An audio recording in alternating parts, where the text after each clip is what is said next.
Straight of Hormuz को लेकर Iran ने एक नया नक्शा जारी किया। एक बड़ी खबर आपको देते हैं। स्ट्रेट ऑफ हॉर्मुज को लेकर ईरान ने एक नया मैप जारी किया। ये मैप आप देखिए, ये स्ट्रेट ऑफ हॉर्मुज जो कि एक बड़ा पतला सा गलियारा है जहां से आवाजाही होती है।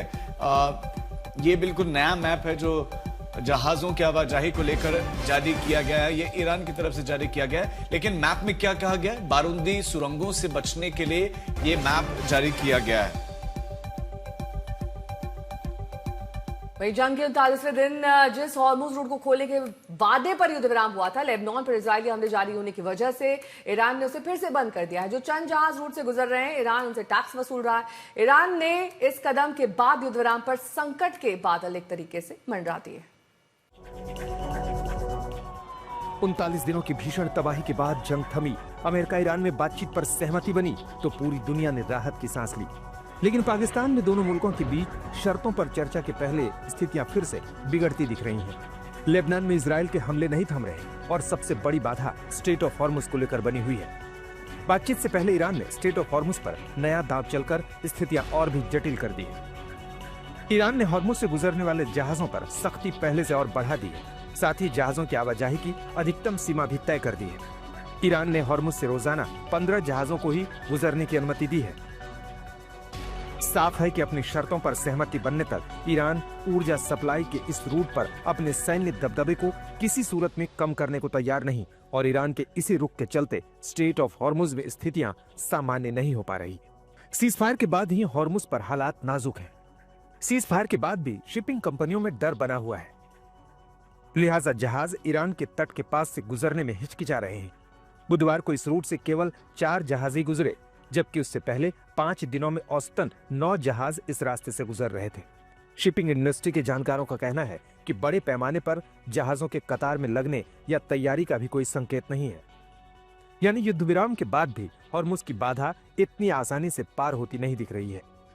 जानकारों की माने तो लेबनान में जिस तरह से इजराइल हिजबुल्लाह के ठिकानों को टारगेट कर रहा है, राजधानी बेरूत में इजराइल का ताबड़तोड़ हमला हो रहा है, उसे देखते हुए ईरान ने हॉर्मुज पर अपना रुख कड़ा कर लिया है। इसके साथ एक तनातनी इस रूट से गुजरने वाले जहाजों पर ईरान की ओर से वसूले जा रहे टैक्स को लेकर भी है। फाइनेंशियल टाइम्स की एक रिपोर्ट के मुताबिक ईरान हर बैरल तेल पर $1 टैक्स लेने की तैयारी कर रहा है और ये पैसा क्रिप्टो करेंसी में लेना चाहता है। कुछ मीडिया रिपोर्टों में यह भी दावा किया गया है कि तेहरान हॉर्मुज से गुजरने की अनुमति देने के लिए कुछ जहाजों से पहले $20 लाख का टोल वसूल रहा था। हालांकि ईरान अब हॉर्मुज से गुजरने वाले तेल टैंकरों से प्रति जहाज $15 लाख तक वसूल सकता है। अनुमान है कि इस वसूली से ईरान कच्चे तेल टैंकरों से हर महीने $4.5 अरब की कमाई कर सकता है, जिसका सीधा असर कच्चे तेल की कीमतों पर दिखाई देना तय है। हॉर्मुज पर जारी ईरान की नाकेबंदी ने एक बार फिर अमेरिकी राष्ट्रपति डोनाल्ड ट्रंप का गुस्सा भड़का दिया है। ट्रंप ने सोशल मीडिया ट्रूथ पर लिखा, ऐसी खबरें आ रही हैं कि ईरान स्ट्रेट ऑफ हॉर्मुज से गुजरने वाले टैंकरों से शुल्क वसूल रहा है। उन्हें ऐसा बिल्कुल नहीं करना चाहिए और अगर वो ऐसा कर रहे हैं तो उन्हें अभी के अभी इसे रोक देना चाहिए। हॉर्मुज पर अमेरिका की चेतावनी के बीच खबर यह भी है, तमाम शिपिंग कंपनियों को इंतजार कर रहे जहाजों की वजह से भारी नुकसान हो रहा है। ऐसे में कुछ जहाज संचालक ईरान के साथ बातचीत करने और सुरक्षित मार्गों के लिए लाखों डॉलर तक भुगतान करने को भी तैयार है। हालांकि हॉर्मुज से अपने जहाज पास कराने के लिए ईरान को टोल पर विचार कर रही कंपनियों के लिए भी ये रास्ता इतना आसान नहीं है। कई बड़ी कंपनियों को ईरान के साथ लेन देन में कानूनी जोखिम का डर है, क्योंकि अमेरिका ने ईरान पर कई प्रतिबंध लगा रखे हैं।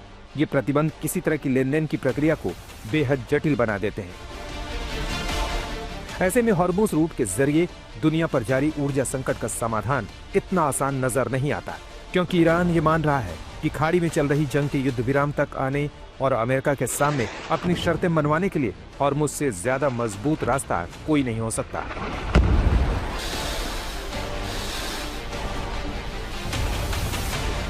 लेकिन ईरान की यही रणनीति युद्ध विराम और स्थायी शांति की कोशिशों को पटरी से उतार सकती है, पूरे मध्य पूर्व को और भी भीषण युद्ध की आग में झोंक सकती है।